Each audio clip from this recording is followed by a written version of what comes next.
of For the Love of Marketing. Absolutely delighted to have Mucahit Mihci with me today. Hi, Mucahit, how are you doing? Hi, thank you very much. It's great to be with you and talk. Yes, thank you very much. My pleasure. For those of you that can see, that looks like a really comfy sofa. I kind of want to curl up and fall asleep on that in the background. But for those of you that are listening on audio, you won't have any clue what I'm talking about. But anyway, today we're going to talk about email marketing. Mujahid, obviously you've been an expert in this field for a long time now, and I know you've worked on some big accounts and done some fantastic work over the years.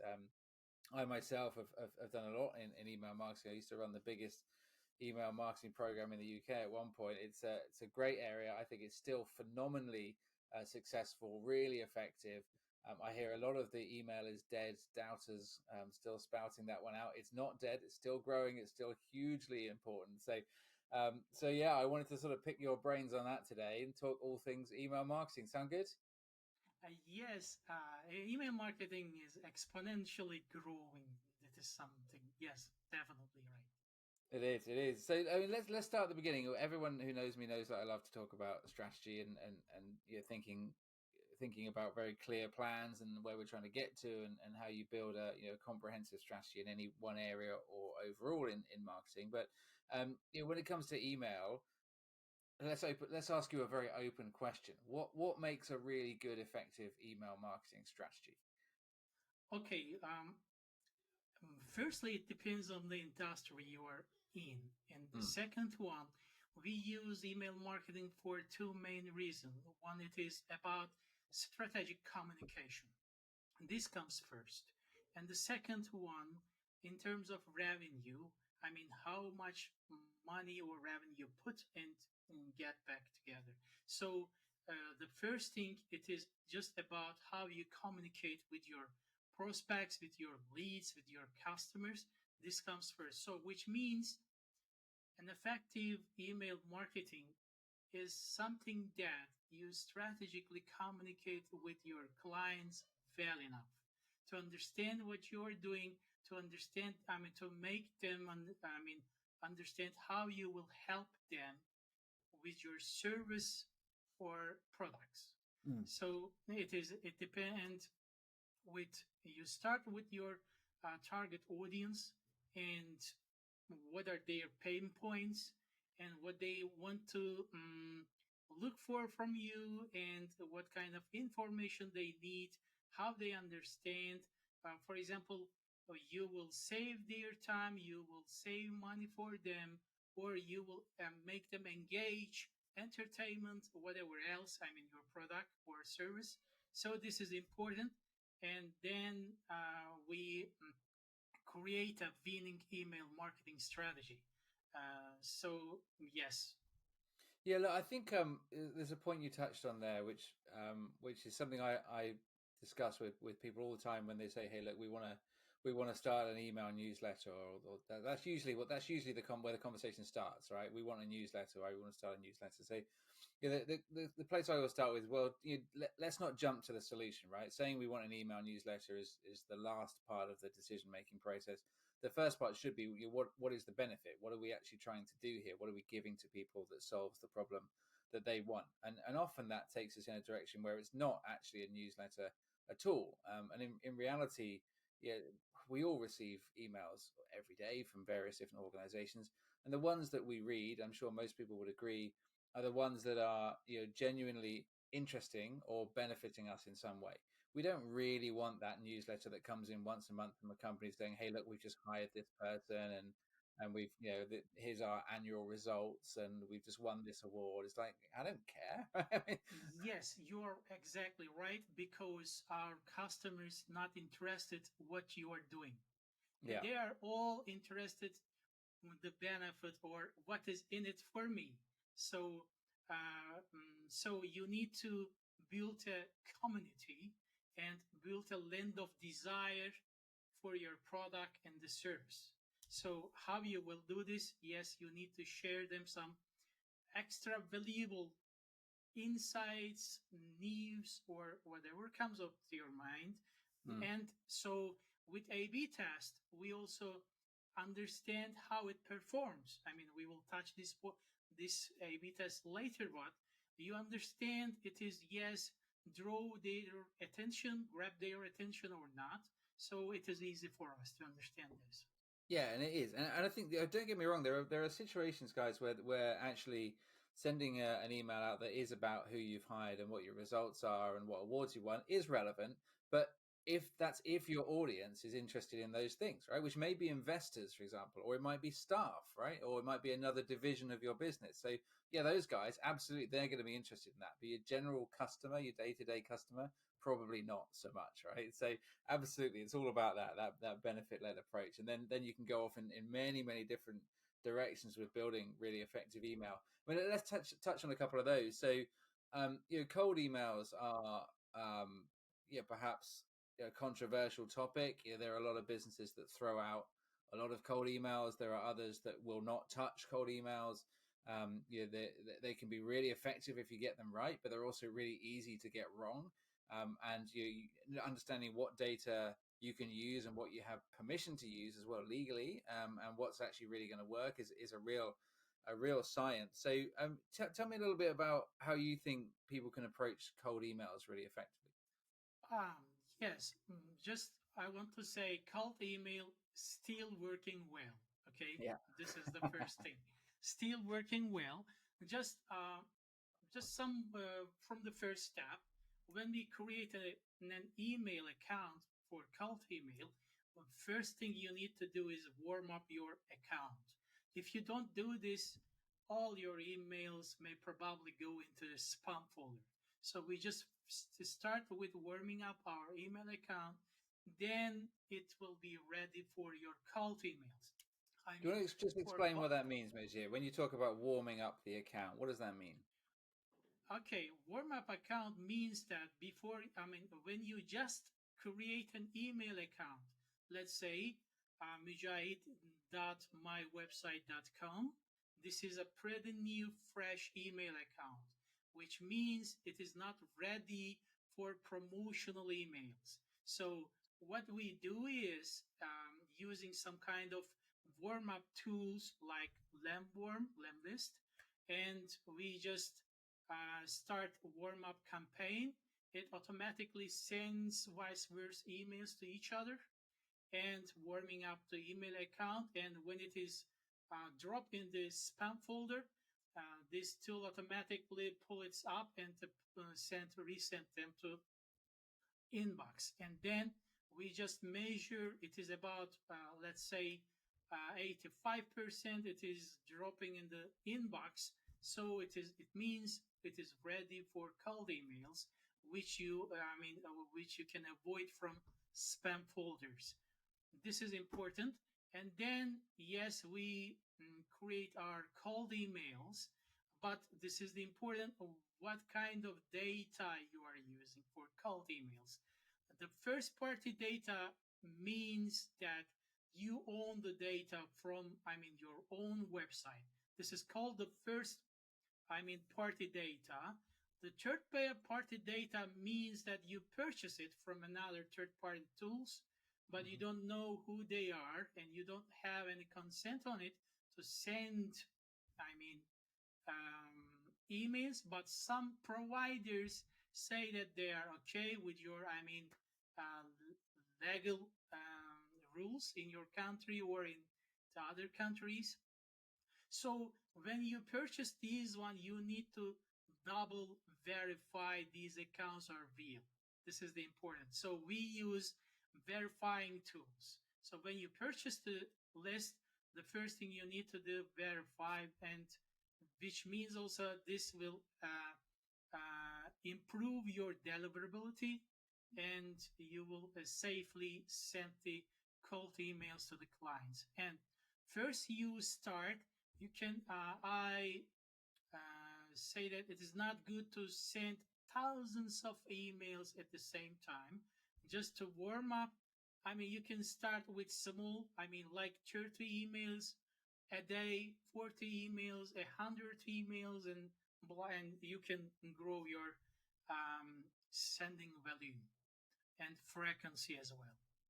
Yeah, no, I think that's great advice, and I apply that methodology to a number of different channels across marketing. I think going out there, out the door, and spending a huge amount of money and effort on something at the beginning means yeah, you can learn quickly, but you will waste some money and you won't be as effective as you can be. So I think that's great advice, and those absolute points about warming up and verification are absolutely critical points.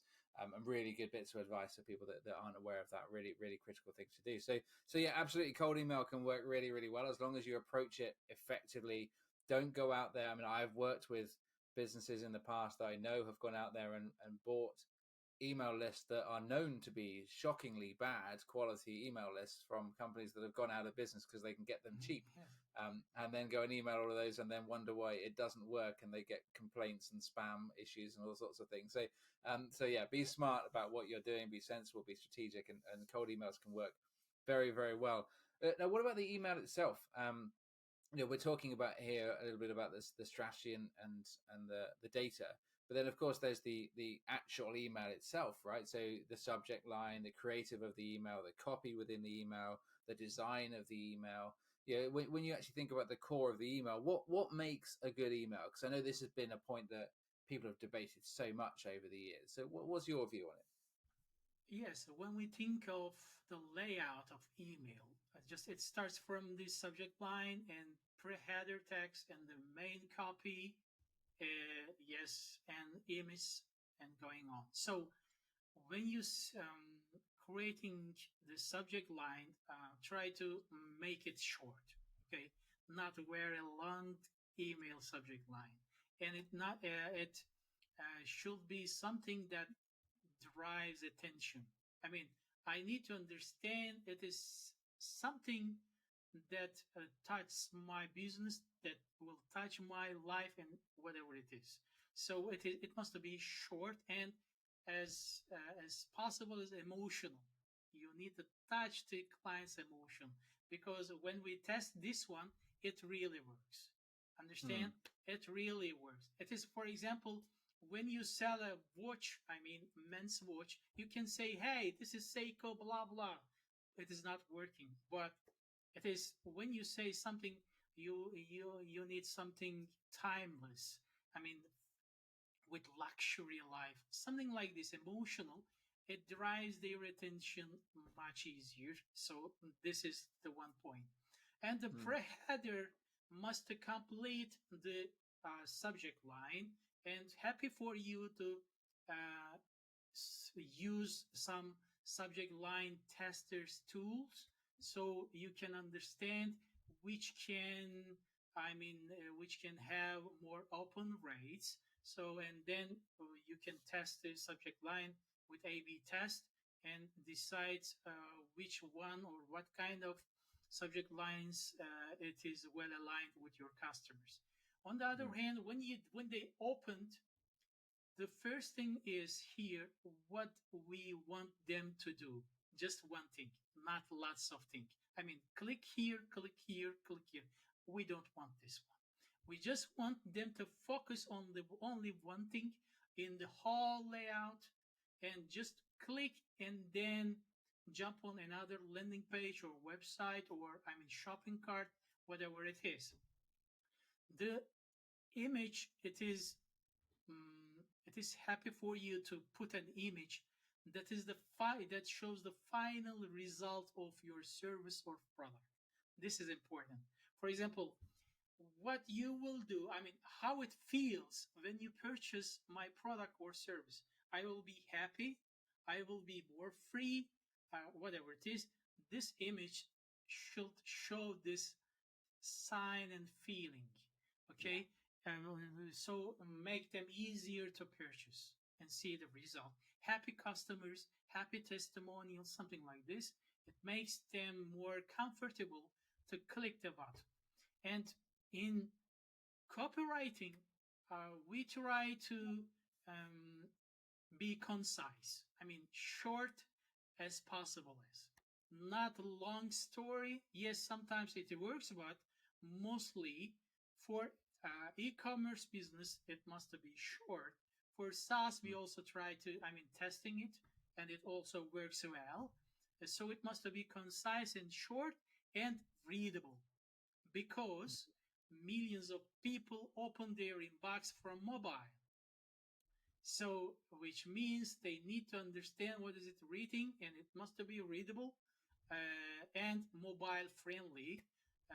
And for example, for iPhone, when you open the dark mode, so when you send it, it must be well aligned with your dark mode. Certainly, some kind of ESP, I mean email service providers, now start to provide dark mode in their SaaS too. This is Yeah. important. Yeah, I think there's a really great bits of advice. 100% agree on all of that, and I think the testing point is a critical one to pick up on. Subject line is a really important variable to test. Certainly, yeah, I think also trying slightly different layouts, trying different send times. There's so many different things you can test with an email, but 100% right on all of that. I think there's some great tips in there for writing a really effective single-minded proposition, as we talk about in marketing, right? So yeah, keep the mind focused on doing one thing. As soon as you introduce another thing, it's a distraction. What do I do? Where do I go? So yeah, Yes. keep the user focused on one specific action. That's great. And then what about longer term um, relationships and journeys? So you can use email, of course, to benefit retention. You can use it to build loyalty programs, to take people on journeys around following certain actions they have taken or that you want them to take to try and trigger certain things. There's a number of different things that you can use email for to maintain longer term relationships. And obviously marketing automation's come on a long way in the last 10 years as well. There's so many different fantastic platforms out there that enable you to do this. What are your views on or tips and advice on building good journeys, good loyalty, good marketing automation? Just the first thing we are doing, just to clear out the customer journey. This is the important thing, because many companies already not aware of their customer journey aligned with their own business model. So we just first clear out, I mean, just something, think of a funnel. Okay, you just start with awareness and consideration and conversion, blah, blah. So email marketing should touch every stage of buying journey. This is very important. Again, I repeat, email marketing should touch every part of buying journey. It is, yes, driving awareness, that is correct. And then for engaging, yes, you need to send engaging emails. For converts, such as abandoned cart emails, okay, for e-commerce, it is about this one. So and on the back end, we just create many marketing automation emails aligned with the customer journey. For example, for SaaS, you have active subscribers or inactive subscribers. So here is the question: what you are doing for inactive subscribers for this month? So you can happy for you to send emails to clear out what is the main reason they're inactive, and you can ask or you can offer another valuable thing for them to be again active. Otherwise, if still they don't open your emails for over 90 days, you can segment them and use in another way. This is important. For loyalty, yes, for example, for loyalty, I mean, airlines companies use this very well in the world. Just I really admire, because they earn much more money from loyalty emails in comparison with buying tickets.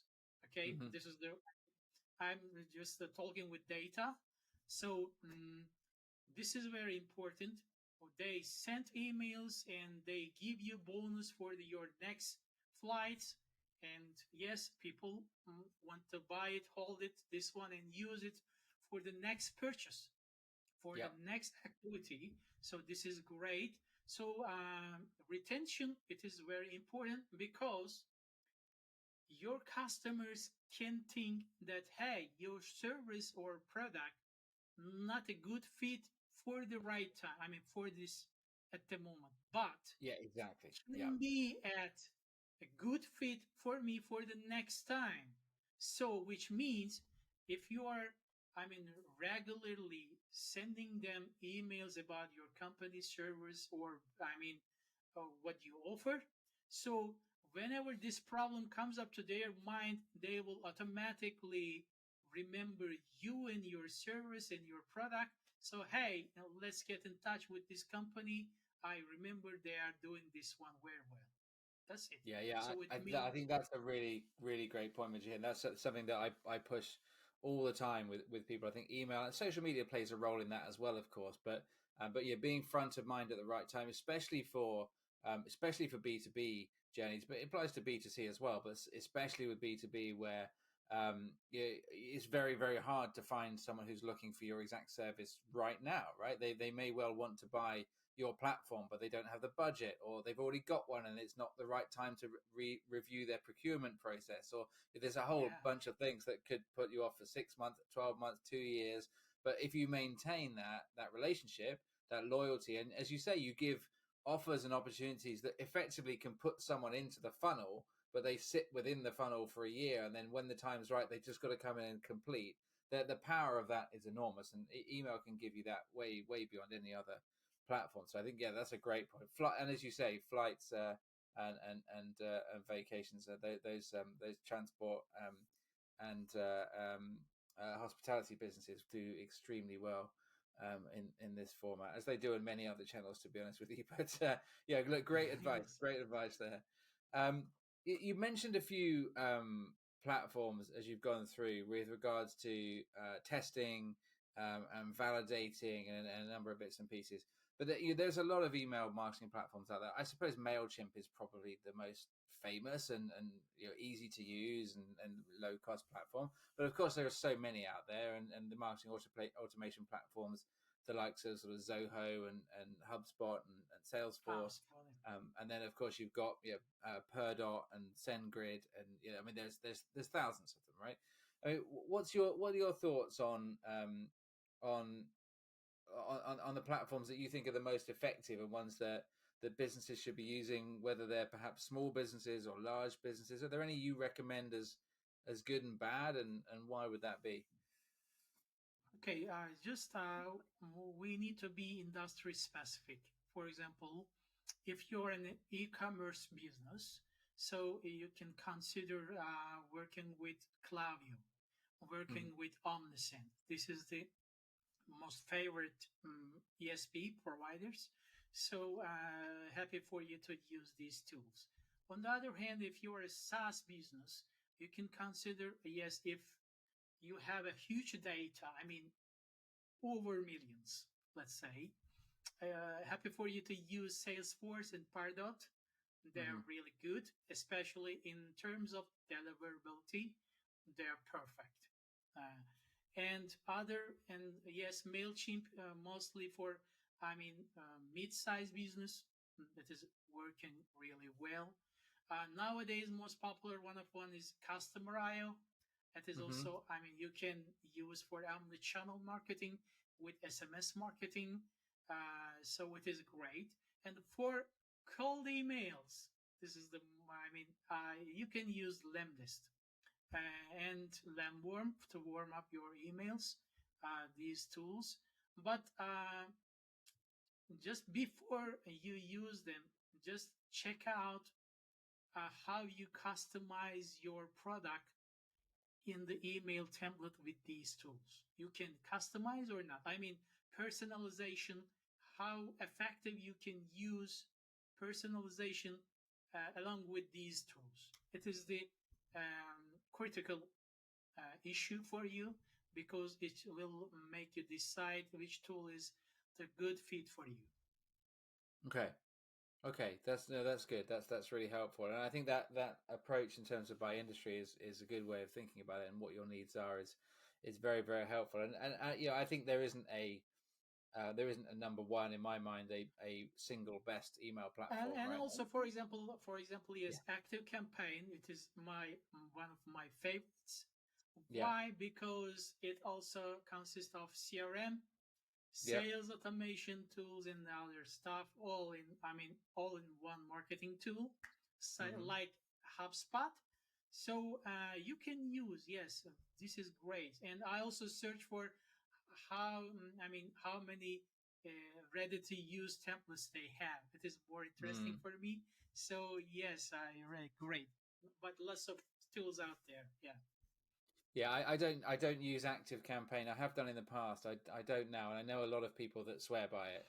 So yeah, I'm sure very good platform. And my limited experience with it is was also very positive. So yeah, I can understand that. So look, Mujahid, that's been an absolute masterclass. It's been fantastic. There's so much there to consider, and we've really only of course scraped the surface of email marketing in 25 minutes there. But I think there's a lot of tips there around design, around keeping your message simple and powerful, and using emotion and A/B testing, and which platforms to use, and strategically how to approach it, and how to build loyalty. And oh, I mean, gosh, that's a heck of a lot you've covered in 25 minutes. So that's hugely valuable for the listeners, I'm sure. So thanks very much for that. Um, I'm probably going to pick your brain on a number of projects we've got going on as well over the coming weeks. So bear with me on that one. I'll give you a shout about that as well, because Yes, it's thank always you. good to have someone else to discuss these ideas and thoughts with. But look, thanks very much for joining us, Mujahid. That's been amazing. If anyone's out there looking for really super experienced email marketing expert, certainly return to Mujahid. I'm sure I'd be absolutely delighted to help you out. I think I'm right in saying that, Mujahid, right? Yes, yes, thank you very much. Also, it's a great honor for me to, yes, have me on board. Thank you very much. Yes, Perfect. happy, happy emailing, happy cold emailing, all about everybody. I love it. Love it. Awesome. Well, thanks everyone for listening. Don't forget to like and subscribe, and we'll see you on the next episode of For the Love of Marketing.